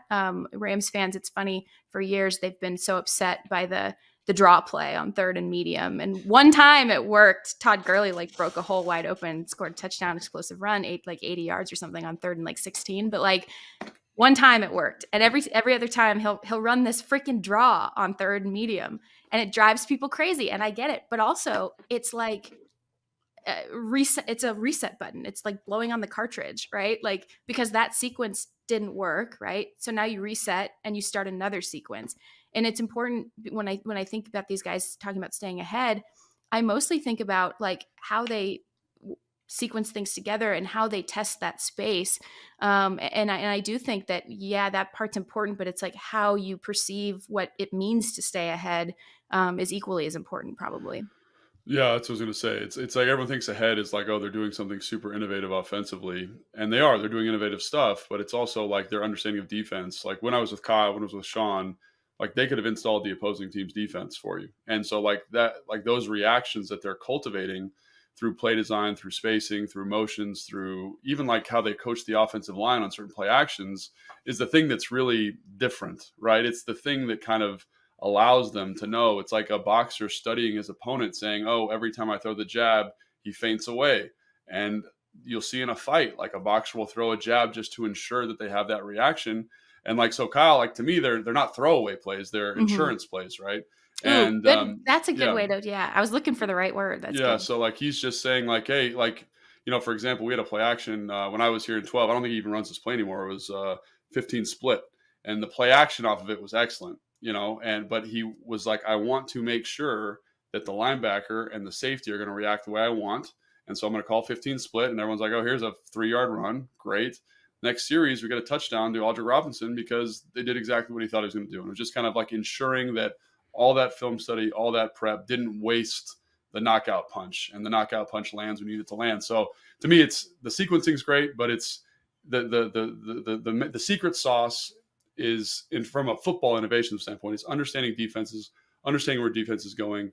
And I think you alluded to this beautifully, is constantly challenging convention. And that's where they are. This group of coaches is very special. Yeah, Andrew Whitworth says this thing. I've never heard anyone say this before until doing research for this series, and it sort of like defines all of these guys and their process in some ways.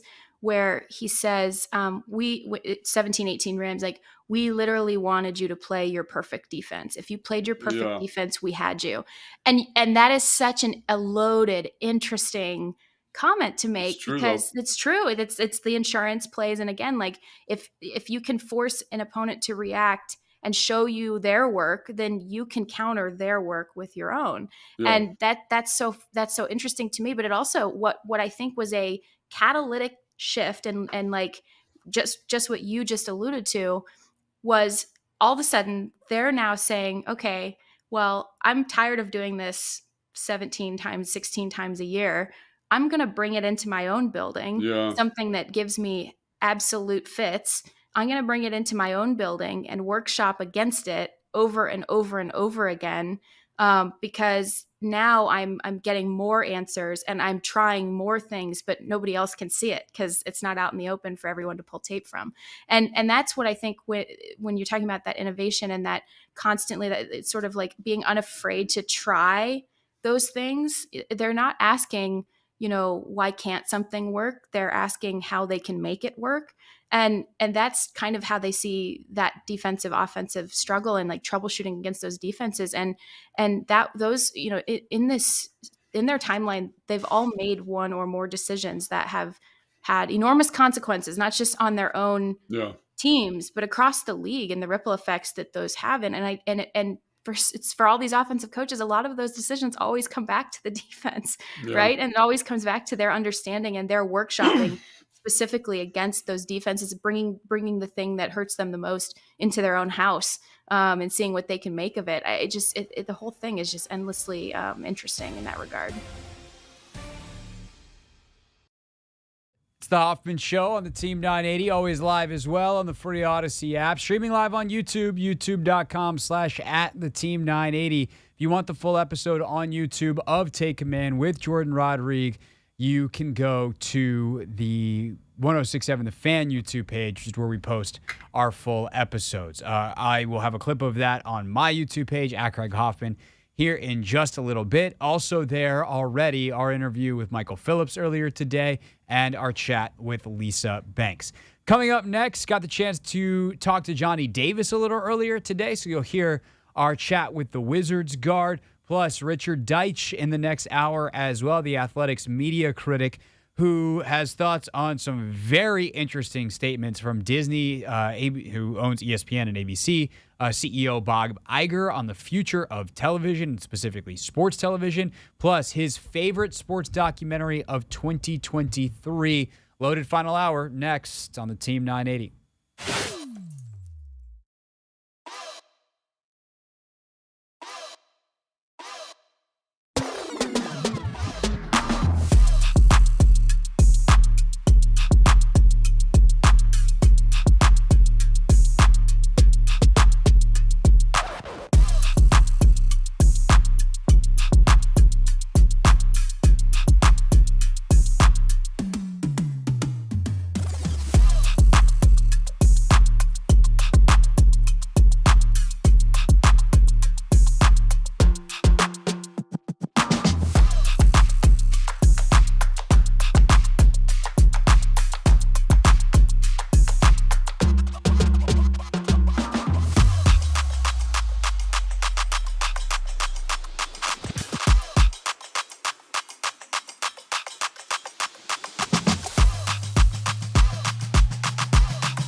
I'm alive for one more hour. I'm just going to pass out. I'm not even going to go home. I'm just going to pass out right here in the chair.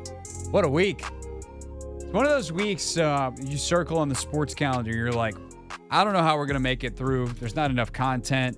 You know, Anthony and I are freaking out every day when we get done with the show. We're like, what could we possibly do tomorrow?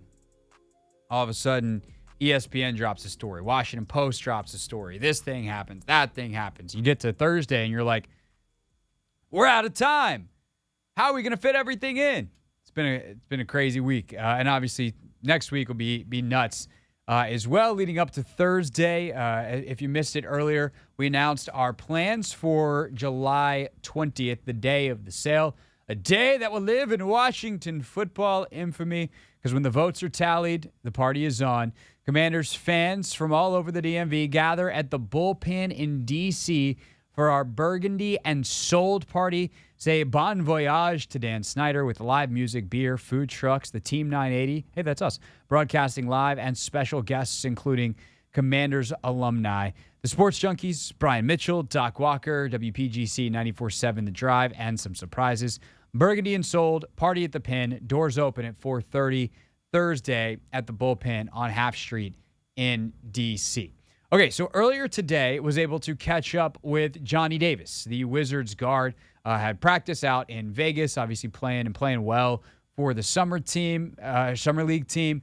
And then he got his little treatment. Then we hopped on the phone, and unfortunately, there was a little bit of a technical snafu for part of the interview. So I will tell you before we let you hear the 5 minutes that is untouched and good in terms of both the quality of the interview and the actual sound being there, which is helpful. I started off asking Johnny about just how he feels this summer compared to last. He told me that he is miles ahead of where he was last year. Everything just was overwhelming last year, is the nature of being a rookie. Now that he's played in the G League, played in the NBA, everything feels calmer, smoother. And he said that the speed of the game this summer is way, way more manageable compared to where he was last year. I asked him about Bilal Coulibaly. He said, of course, defensively he's good, but the first thing he said was offensively he's been impressive, which is really saying something for the 18-year-old who I think is seen mostly as like, yeah, he's going to go out there and hopefully not mess it up on offense, but defensively he's going to be good from day one. Johnny said he's been really impressed with how Bilal operates offensively. They can put the ball in his hands and trust that he's going to make good decisions. He's shown an ability to create shots, but he's smart with the ball. Obviously, Poole and Kuzma and Kispert and other guys are going to be getting the ball ahead of him. But when you think about this kid's future, the fact that already in Summer League he is doing this is really exciting. And Johnny mentioned that. Those are the two big things that you miss by our technical error that happened with the first couple minutes of the interview. Picked up, though, asking him about Tristan Vukovic, the rookie from overseas who has come over, played very well in Summer League, and what Johnny has seen from someone who might be his teammate, not just in the future, but could be as soon as this year. I think he does a really good job of spacing the floor for us with his shooting ability. And defensive, whenever our guards get blown by, he's at the rim to be able to contest the shots. So I think he has a really good all-around game. He just needs to be a little bit more patient on the offensive end and, find where he can get his mismatches and where he can, get his pick and pop threes. Yeah, definitely. Johnny Davis again with us here on the Team 980. All right, so I think at this point people know a lot about your story from last year. There's obviously the injury, and then I think later people found out this incredibly human, this human thing that you were going through. You have your first child right before the season. Anyone who's been a new parent knows how stressful that can be, but you're also a 20-year-old coming into the league. That's extremely stressful. Was there any point, Johnny, last year that you felt like you firmly had your feet underneath you? Like it seems, even just based off the last, 4 minutes of us talking, like you have your feet underneath you now. Yeah, I would say after All-Star break, I went back home to Wisconsin for a little bit. Got to be back at home, got to see my parents, see my siblings, just be back at home and be in that environment made me realize that, no matter what happens on the court, I still got my family to support me, and I feel like that's all I needed. And then after All-Star break, when I came back, whether it was in the G League or playing up with the Wizards, I feel like I was a whole different player. the G League situation here last year produced a number of guys who wound up in the league, whether it's, obviously you coming back up at the end of the year, some of your teammates getting contracts with the Wizards or elsewhere. Obviously, Jordan Goodwin's story is very well known of how much he excelled. What was it about that G League program and the coaching staff and the group that you guys had that fostered that development? Yeah, it touched every single one of those coaches. Starting with Mike Williams, Lando, Amber, Nico, all those people that make the decisions. I feel like they did a really good job of just developing us. As much as they loved coaching us and as much as we loved playing for them, that wasn't the goal. It wasn't for us to win games with them. It was for us to develop and be able to, earn a spot in the rotation or earn that bigger contract. And how does that work for you as someone who was a first-round pick, obviously top 10 pick, that the organization imagines not a role for you with the G League team? Because you just mentioned, like, the wins and losses in the G League, you'd rather win than lose. You're competitive. But the goal is something different. How did that development take place in terms of what areas of your game they perhaps worked on or decisions they made with who you were guarding, how you were in the rotation? How did that functionally kind of play itself out? Yeah, it was just they made sure to kind of put me in a similar role that I would be playing with the Wizards down in the G League, while also doing a little bit more and just making sure I'm comfortable if I ever had to be put in a position to be more of a on-ball player, playmaker type guy. Johnny Davis with us here for just a few more minutes on the Team 980. Speaking of roles, like, what conversations have you had with Wes and the staff and maybe even Will and Michael about what your role could be in 2023? I haven't had any discussions with them about that yet, but I'm just going to let my work speak for itself. And come training camp, it's just a matter of who's going to prove their worth and who's going to prove that they should be in the rotation and on the floor. So how do you then approach the offseason without that very specific focus of, if they've told you, hey man, we need you to do X, Y, Z, you go work on X, Y, Z. If you have kind of a more open canvas, how have you approached your offseason workouts? Working on the fundamentals, ball handling, shooting, watching film. That's critical too. Not even on myself, just other players, and but mostly a lot of game film for me. Just seeing stuff defensively as well. That's something that struck me, Johnny, about your game when you came back up with the Wizards last year. I immediately was like, this is a guy who sees the game very, very well. Your ability to anticipate, not necessarily like, oh, I'm going to go jump a passing lane. Like, sure, that happens and that's great. But even just, I need to be in this spot right now to prevent something else from happening that some people might not even realize is an important place to be. You get to the nail in a help position. It deters a drive. The drive never happens. Most people don't recognize it, but it happens because you're there. Who are some of the players that you watch in the league to be able to pick up on how they move and some of this film study that you're doing?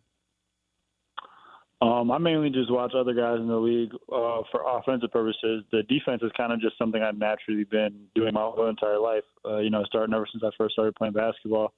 One of my earliest coaches, he didn't, we weren't focused on offensive stuff. We were just focused on being fundamentally disciplined on the defensive end. So, I just made sure to always keep those things with me, even at the highest level. Johnny, great seeing you back on the floor and playing well. Looking forward to seeing what you can do this season with the Wizards, and hopefully we'll talk to you down the line. Thanks so much for coming on the show. Yep. Thank you. Appreciate it. All right, see you. That's Johnny Davis, everybody. All right, that was my chat earlier with Wizards guard Johnny Davis. The one thing I forgot to mention of the deleted section of the interview, again, if you're joining us late, there's a little bit more to that interview that unfortunately got lost in a technical kerfuffle. But in talking to Johnny, one of the first things I asked him was, when did you feel comfortable last year? And he told this really great story that was incredibly human, that he said during the All-Star break, he went home back to Wisconsin, and he was just around his family, around his siblings, and he was just reminded, like, hey, even if I'm not any good at basketball, if I totally wash out, and these are my words, not his, but he's like, even if I'm not having a good year, those are more his words, these people are still going to love me and they're still going to be by me. And like, that's the most important thing. And that can be incredibly settling, especially when so much of your life has been unsettled. You're 20 years old, you're in a new place. You have a new child, as Johnny did right before last season. So there was just so much happening in his life that was a whirlwind. And to be back in that place that was familiar allowed him to come back after the All-Star break with his feet firmly on the ground And obviously he played much better for the Go-Go and then ultimately played pretty well in the last 15 games or so for the Wizards. All right, when we get back here on the Hoffman Show, we will continue a fun little game we've been playing over the last couple of days. We've gone division by division. Who's the best player on each team in the 21st century? AFC West is today. Division that's had some really good teams over the last couple of years. And really had kind of one of the better teams over the last decade and a half. So let's dive into that next. And then Richard Deitch will join us from The Athletic coming up at 6 o'clock. It's the Hoffman Show on the Team 980 and always live on the free Odyssey app.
Thank you. It's the Hoffman Show on the Team 980. Always alive as well on the free Odyssey app. All right, now that we fixed that, time to, cut it loose, Anthony. Yeah, we're getting so close to football, bro. You realize that a week from today is the sale, right? The 20th. Burgundy and sold, baby. A week from that, 2 weeks from today, training camp opens. Yeah. July 27th. Yes, sir. We'll be Let's out get there. it, man. We'll be out there. We're not going to be broadcasting live because we can't. Practice is going to be in the morning. We're not going to do that. But we'll go, and then we'll come back, and then we'll tell you about it because our show starts at 4 every day. So, got that to look forward to, which is nice. All right. We've been doing every single day this week, which is hilarious because we started this haphazardly almost, but it was so fun to do that we were like, no, we got to do this for every single team. Not five. The 4 teams in each division. Who is the best player in the 21st century? So best player of the 2000s. We did it with the Commanders. We started doing it with the NFC East. Shout out to Chris Sims for the idea because I believe he did it on his podcast. We should really double check that. Or we just keep saying we believe that he did and we give him credit because that's where I saw it. And he probably stole it from somewhere else. Anyway, the point is the AFC West is next and they are a fun one to do this exercise with. You get some real tough calls on a couple of teams. So the easy one that's not a tough call, but I want to shout out a couple of guys along the way, is the Kansas City Chiefs. The obvious and correct answer is Patrick Mahomes. Like, he's won multiple MVPs. He's won multiple Super Bowls. He is on track to go down as the best to ever have done it, not named Tom Brady. And he's actually on the Brady track. Like, Brady played for 158 years. But Mahomes is on track to match those kinds of accomplishments that Brady had if he just continues to play well over time. So any argument, even though it's only been, 5 years that he's been the starter, it's Mahomes, correct? Yes. Okay. However, do you realize how many good football players the Chiefs have had this century? Crazy. It's nuts. Guys like Justin Houston, who were awesome forever as an edge rusher. Jamal Charles was really good, maybe the best back in football for a time. Remember early in the decade or early in the century, Priest Holmes? Tony Gonzalez. That's right. He was a 2000s guy. Yes. Like, it's Tony Gonzalez, 14-time Pro Bowler, 6-time All-Pro. Not the answer. It's Mahomes. Just let's recognize the greatness, acknowledge the greatness of some of these guys. And by the way, they've had some ridiculous offensive linemen along the way. You didn't even mention Travis Kelce. I don't even feel like I can because of you Mahomes. can because Like, of he's going to Mahomes. be the greatest tight end maybe ever to play the sport. And it's like, yeah, well, he played with the best quarterback. Like, but like, it's them together. They lift each other up. So I was just trying to get guys from different eras. My bad. From different eras of the 2000s. But like, Will Shields played into the 2000s. Like, he played to 06. And by the way, he made the Pro Bowl almost every year that he played. And he was AP first or second team All-Pro his last 5 years of his career. Doesn't even get a mention. He's in the Hall of Fame. 12-time Pro Bowler overall. Like, they're sick. They're sick, that franchise. And what's also amazing is until they won the first one with Mahomes, they hadn't won a Super Bowl in 50 years despite all that talent. Crazy. All right. The Chargers are, to me, the most interesting one. Let's save them for a second. Okay. The Broncos, I actually think, are the easiest. I think it's one of two guys, and I feel pretty confident it's one over the other. And is obviously important as Peyton Manning was, too small of a window for a franchise that's been good for most of the century. To me, it comes down to Champ Bailey or Von Miller. And Von was there longer than Champ was, although it's actually closer than you think. Champ obviously gets traded to Washington, but he plays 10 years in Denver. You could argue his best years were maybe in Washington. Maybe not. Maybe not. He just second in Defensive Player of the Year in 06. But he gets traded to Denver in 04. And he makes 3 straight first-team AP All-Pros, 4 straight Pro Bowls, and then he makes 5 more Pro Bowls in his career. So maybe it is Champ Bailey. But I'm not gonna lie, Super Bowls way more. Yes, that Von is a great did point. have Peyton Manning, but man, was he dominant. Von, now a 2-time Super Bowl champ, one of those obviously with the Rams, but he's an 8-time Pro Bowler, 3-time All-Pro. And all of those came with the Rams. With the Broncos. Yeah. I think it's Von Miller. 10 years. They both played 10 years. I'm going Von. And the Super Bowl is the tiebreaker. Yeah, I'm going Von as well. All right. Then we get to the two really hard ones, and I think they're hard for different reasons. The Raiders, has anybody been that good for that long for them? Like, if you want, who's been the best player with any kind of longevity for them in this in this century? It's Derek Carr. Yep. From a longevity standpoint. But, like, we're mixing longevity versus excellence, and I don't think Carr ever quite reached excellence, although he did reach really, really good at times. Who are the guys that you're considering here before I start spouting out my list? I mean, the only other guy, and he wasn't there for, too long of a time, or he didn't make much of his career while he was in with the Raiders, is Charles Woodson. No, there's more than that. There's more than that. That's the only other guy I could consider. How many years? I gotta see. How many years was Woodson in Oakland? I think 7. 7. So here are some other guys to consider. And again, the bar here is low. Rich Gannon got traded to Oakland in 1999, made the Pro Bowl. That one doesn't count. But in 2000, he's fourth in the MVP. 2001 makes the Pro Bowl. He wins MVP throwing for 4,600 yards in 2002 and then falls off in 03 and 04 in part because he's hurt. And he's 38 and 39 years old. But he did win MVP, which gets you on the list. And he makes 4 Pro Bowls in 4 years. But you have to count one in 1999. There's the Rich Gannon argument. Nnamdi Asomugha was the best corner in football for a stretch. Yeah, he was. It was a very short stretch, though, that lasted 3 years. From 2008 to 2010. It's him and Revis during that time, really. But Asomugha was seen as the better guy. In 2006, he was also excellent. Had 8 interceptions that year. That was kind of his biggest statistical year. Then it gets to the point where no one throws at him for 5 years. Then he goes to Philly and things fall apart.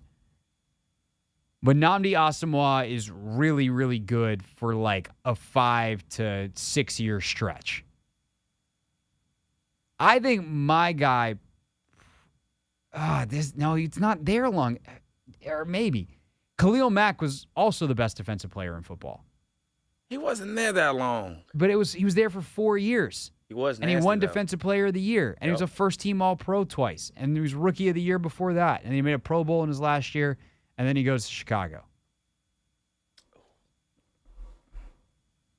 There's not a lot of good options. Let me see how long Charles Woodson was. He was there for 8 years and 4. He had 4 Pro Bowls, but some of those came in the 98 and 99 season. See, that's the thing. I would lean Rich Gannon over him just because of the MVP. Is Rich Gannon really the best Oakland, Las Vegas Raider of the 21st century? That's nuts, man. I mean, people will probably lean Khalil. I think I would go Mac. It's 4 years of insane production. Mm-hmm. And in 3 of those, he's got the highest approximate value. That's I think where I go. I'm going with Khalil as well. All right, we're going with Khalil Mack. Man, that's rough. I mean, Josh Jacobs, I don't think he's there yet. Yeah, not enough. Yeah, last year he was nuts. He actually wasn't. I mean, he was fine in years prior, but last year was the only year he's gone Contract bananas. year. 1,600. All right, then the Chargers, it's one of 2 guys. Woo! And this is the essence of the argument. Do you go for the 5-time Pro Bowler whose entire career was 9 years in San Diego, the 5-time Pro Bowler, 3-time All-Pro, 2006 MVP, LaDainian Tomlinson? Or do you go with the guy who made 8 Pro Bowls in a 16-year career in Phillip Rivers? Oh, I thought you were about to include Antonio Gates as well. Oh, he might be the he might be the right answer. How did I forget Gates? Gates is 8-time All-Pro, or 8-time Pro Bowl, 3-time All-Pro. Yeah. And he played, why don't they, that's annoying, 15 years. They legitimately did not put the thing at the bottom. Like, where they added up. Mm-hmm. Come on, Pro Football Reference. I found a flaw in your page. 15 years, same spot. For a solid 8 of those, he's maybe the best tight end in football. One of the top 3, him, Gonzalez, etc. Entire careers in the decade. He's kind of almost the blend of excellence and longevity. Yeah. I think it's still Tomlinson, though. He won MVP and was the baddest man on the planet for about 3-4 years. Yeah, LT is my dad's favorite player. Do it for Pops. I got to go LT. All right. I would love to go Phillips, but he didn't really win the big games out there. No, he didn't. I mean, he was also in a conference with Brady and Manning at the same time. There. But yeah, I think that I'm going to go LT.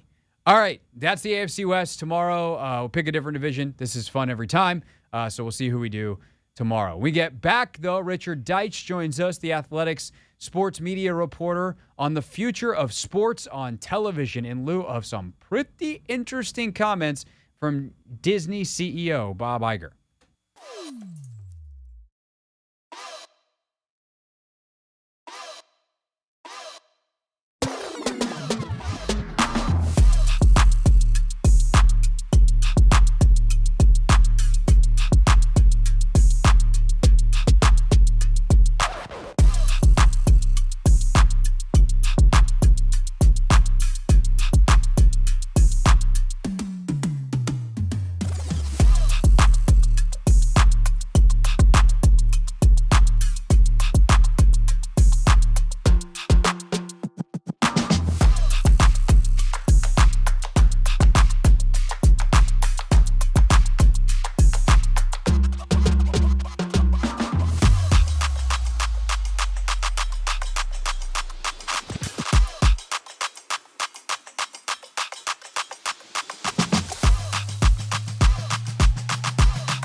streaming live on YouTube, youtube.com/@theteam980. Anthony, say hi to the internet. Hello, internet. Got a bunch of stuff up. I still got to put up never read the comments from yesterday. If you missed that live, that's why you got to just listen to the show live each and every day. For those that watch online, if you don't know, this is a radio show. We do this live every single day for 3 hours. If you're in the DC area, you can just listen in your car like any old radio. 980 AM, 1067 HD2 FM. Audio-wise, we're live on the free Odyssey app, which you can download in the Apple App Store. So there's a million ways to listen to us live. There's also obviously endless ways to listen to us on demand. All your favorite podcast apps, the Odyssey app. You can rewind the stream as well. And obviously every show also goes into an archive on our YouTube page, youtube.com/@theteam980. Anthony, have you watched any of the episodes of Quarterback yet? Richard Deitch hopefully going to join us here. We had Richard scheduled, having trouble getting a hold of him. Sometimes things come up, news breaks, things happen. That's the life of media. So if we get RD, great. If not, hopefully we'll get him tomorrow or next week. But have you, sir, watched any episodes of Quarterback yet? I have not yet. I did get a notification that Quarterback was available and ready on Netflix, but I have not had the chance to check any of it out. Hopefully I can tonight. We'll see. But I'm not making any progress. Last night was a crazy sports on TV night. What did you watch? You watched the ESPYs last night, didn't you? Yeah, I watched a little bit of the ESPYs, then I fell asleep, and then I caught up on Twitter and IG, and I'm not gonna lie, I think I missed a good ESPYs. Yeah, show. I think you did too, which is why I, who also missed it, have it scheduled. It's replaying tonight at 1 a.m. So I've got the record going. Okay. So you thought for a second I was going to get up and watch I'm about to say, I will not be up. Have we met? Do you know me? Especially on a Thursday night? Yeah. I've been worn down by the week, bro. I'm getting to bed tonight. But yeah, I'll watch it. I'll watch the ESPYs back tomorrow because I was able to watch like ESPN put a lot of clips on YouTube, but like some of them I feel like were clipped in weird places. Like they, like the intro video got missed, and for some reason they don't have it on the app. Like a lot of stuff that ESPN does, they just put it in full on the ESPN app. And for some reason, the ESPYs were there in Spanish, ESPN Deportes, but I didn't want the ESPYs in Spanish. I wanted the ESPYs in English. What about French? I'm better off in Spanish still. I've not reached a point in my French studies where I feel more confident in French than I do in Spanish. I gotta do better. I gotta dedicate more time to my French studies. Rachel has run circles around me, which is not the worst thing though, because then I can just be like, elle parle français. That she speaks Spanish. Oh, okay. Yeah. Je suis américain. You are American. Yeah. Yep. Yeah. I got that. Je parle anglais. Did you just call me ugly? No, I said I speak English. Oh, okay. Elle, Good wife. gracious, Craig. Tell me how you really feel. As long as I can do it in English. Okay. Like ma femme parle français. Je parle anglais. My wife speaks French. I speak English. Yeah. That's good progress right there. Yeah, that's the most important thing. Then, like, can I ask where the bathroom is? That's. I still gotta. Les toilettes. Où est les toilettes? There you go. That's the thing. I'm just gonna go here. Yeah, just point. Then I know. Anything else? Like, Rachel, can you do this? Most of the French people are like, do not speak to me in French. Your French is terrible. Just speak to me in English. Yeah, I think that's what I'll do. I'll be like, okay. That's why you got to say, je suis américain. Tu parles anglais? I'm American. Do you speak French? They go, oui. And you go, excellent. Thank you. Okay, so let's have ourselves a conversation. Yes. But we watched, so last night I actually wound up watching the Gold Cup semifinal. U.S., what a crazy game that was. They go to extra time with Panama. They give up a goal, and the game, they're just behind the game. Like, they started off well. They probably should have been up at halftime. They're not. Panama takes control of the game in the second half. Eventually, in extra time, they score. U.S. bounces back, scores within a couple of minutes, which is seemingly how it always goes. Most dangerous 5 minutes in soccer, the 5 minutes after you score. Goes to penalty kicks again. Second straight game, first time in a major tournament the U.S. has ever gone to penalty kicks for 2 straight, and they lose in penalty kicks. So Panama goes on to the final on Sunday. So that's what I was watching. I kept waiting for it to end because I wanted to either flip over to the ESPYs or watch Quarterback, which hilariously, Anthony, over your shoulder right now is a promo for Quarterback on Netflix. So we wound up watching a couple of episodes this morning. It's really good so far. It's weird because Drive to Survive, the Formula One show on Netflix, is so freaking good. And I feel like the storytelling in Drive to Survive is a little bit stronger. But I also am trying to be cognizant of the fact that I know the story already in Quarterback. Like, I will have to compare Quarterback and Drive to Survive to next year when I watch Drive to Survive, having actually watched Formula One this year and, like, following it. Previously, I never, like, this was all new to me. I watched the season about the 2018, like, the Netflix season about the 2018 Formula One season, and outside of Lewis Hamilton winning the championship, I had no idea what happened. I didn't know half the drivers when we started. So now it's like, oh, I know it. I actually follow stuff. And, like, we have people on the show now because that Formula One has gotten so popular, and, like, I'm all in.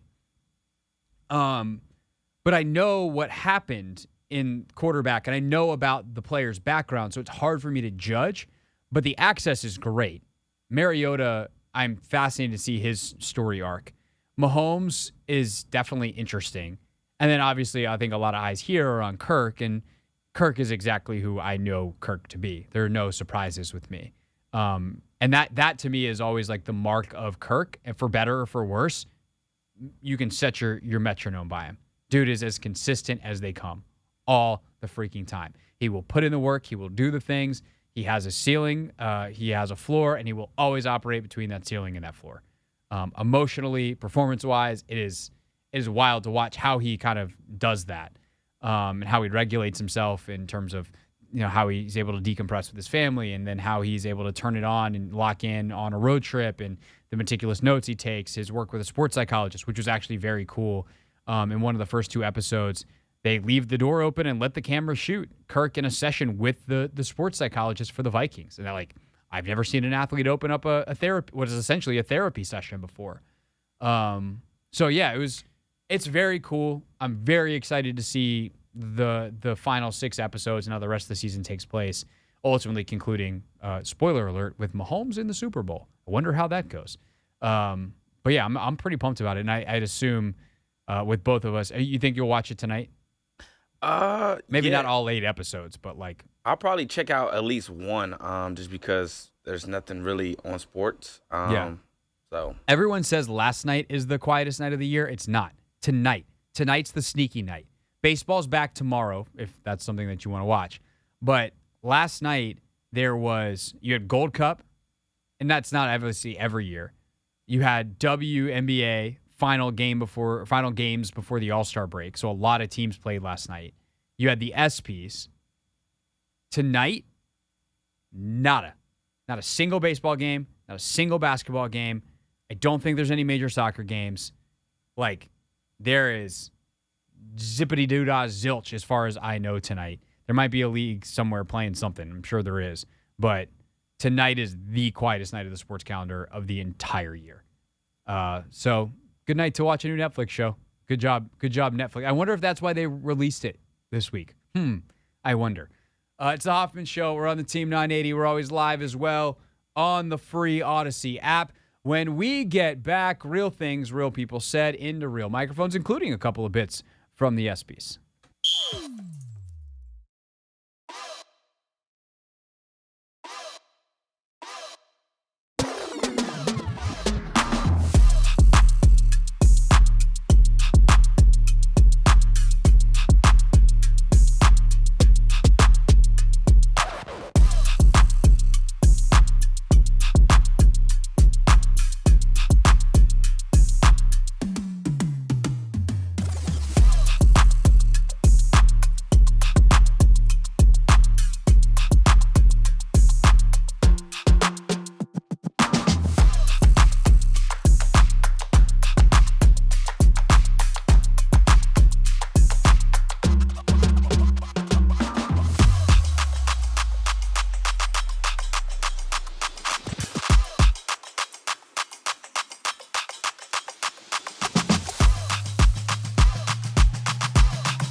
It's the Hoffman Show on the Team 980, always live as well on the free Odyssey app.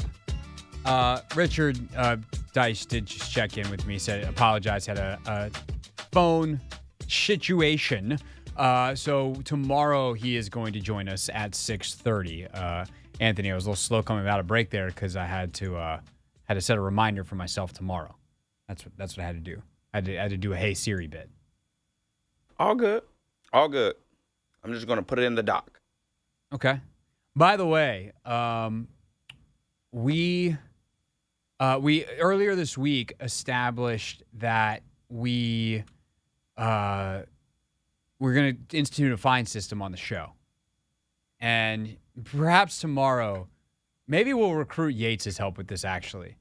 What should be a fine on the show? What is a thing that we do with some regularity that can lead to a fine? We also need to set the threshold amount for when it adds up to X dollars, that's when we have to pay up.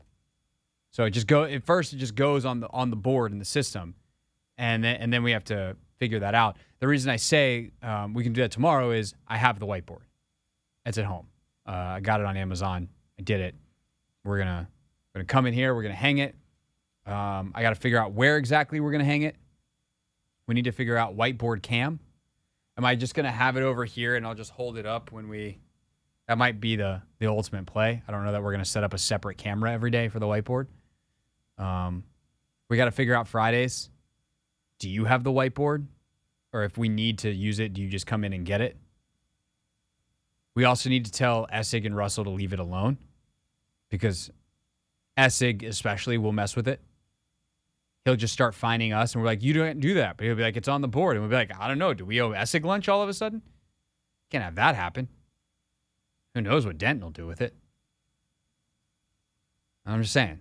We got some details we got to figure out. Questions we need answered. We will figure them out. Yeah. That'll be the whole 4 o'clock hour. No, it won't. It will not be the whole 4 o'clock hour tomorrow. Tomorrow on the show, Clinton Yates will join us. It's a Friday. Although every time I say that on Thursday, something comes up and he can't. But I do think he's good to go for tomorrow. Richard Dice now at 6:30. Maybe a little bit more of our take command conversation. What went wrong in Washington in 2012 and 2013? Jordan Rodriguez from the Playmakers can give us her insight on that, which was a really interesting part of the conversation because Logan was there. So I would just say go listen to the podcast. Guarantee yourself that you hear that. Or go listen to the podcast. But we might play a little bit of that for you tomorrow as well. Anything else? We have a weekend preview. Anything else tomorrow, Anthony, that we know of right now? Weekend preview is going to be good. I like the WNBA. All-Star game? Yeah. Yeah. I'm looking forward to it. Yeah, so we can preview those events. Anything else? We good? That's it? I think we're good. All right. That means it's time for Real Things Real People Said in real microphones. Yeah, this is the part. That's a $5 fine for you. Dang, we were just talking about. I keep forgetting your computer is down. I don't even think it's plugged in anymore, bro. I'm ready. That's still. Is that a fine for you? I think it is. I will take it. All right, that's $5 for Anthony on the board when we bring it in on Monday. All right. Real things. We're not going to be sucked this year. Real people. 5 and 11, not very good. Said into real microphones. You know, the culture is actually damn good. You almost got yourself another fine. Not giving me the out time. I'm sitting here with the goggles and everything. Eventually, I was going to get to you. My bad. You got it in just before the buzzer. Yes, sir. All right, $5 for Anthony. Jesus. All right, we got all kinds of fun stuff in Real Things today. Some of it from the ESPYs last night. We'll start on the more emotional side. Chicago White Sox pitcher Liam Hendriks has some advice after winning the Jimmy V Award. Do you have the bites over there, Anthony, or do you need me to play them over? There's no fine situation. I can play them if need be. I do not have them up, but if you need me to put them up, I can pull them all I up. got it. All right. I just didn't want us both to hit it. Here's Liam Hendriks after winning the Jimmy V Award for Perseverance. If I leave you with anything, and I cannot stress this enough, please reach out to anybody going through anything similar to this, whether it be cancer, whether it be anxiety, whether it be depression, whether it be any number of things. Trust me, you are not annoying. You will not be an annoyance to us. All that matters is that you give us that little bit of a text. That could be the singular moment of us picking up our spirits and being able to advance to the next stage, being able to advance that next day of treatment, being able to advance past anything that we're going through. That one text can be the difference. So like Jimmy V said, don't give up. Don't ever give up. And I won't. Thank you. Bravo, Liam Hendriks. That is such a beautiful message. And, it's such a great reminder because when people go through stuff, you're just like, oh, I don't want to bother them. Chances are they're sitting there probably kind of bummed out. Obviously, it depends on what they're going through. If they're moving, their hands might be a little full. But, if they're going through something where they're, especially if it's something like Liam Hendriks did with cancer where you're in a hospital bed, that's such a great message. Man, that's good. Darvin Ham, actually, hold on. We have Lauren Holiday, also a powerful message. She won the Muhammad Ali Sports Humanitarian Award along with her husband, of course, Bucks guard Drew Holiday, Lauren herself, winner of the 2015 World Cup. And to all our fellow athletes in the crowd tonight, so many of you are doing incredible things with your platform. None of this, the fame, the accolades, none of it's worth it if we don't use it to empower those around us to make this world a better place for all that live in it. So good. Their speech and the whole piece on them was awesome. Few athletes have actually lived up to that better than LeBron James, who had an announcement last night as he was honored for breaking the all-time scoring lead. I don't care how many more points I score or what I can or cannot do on the floor. The real question for me is, can I play without cheating this game? The day I can't give the game everything on the floor is the day I'll be done. Lucky for you guys, that day is not today. As Anthony gives a rousing round of applause for his favorite player coming back for year 21, we simply say, we'll see you tomorrow on The Hoffman Show. You can listen to the Team 980 on your smart speaker.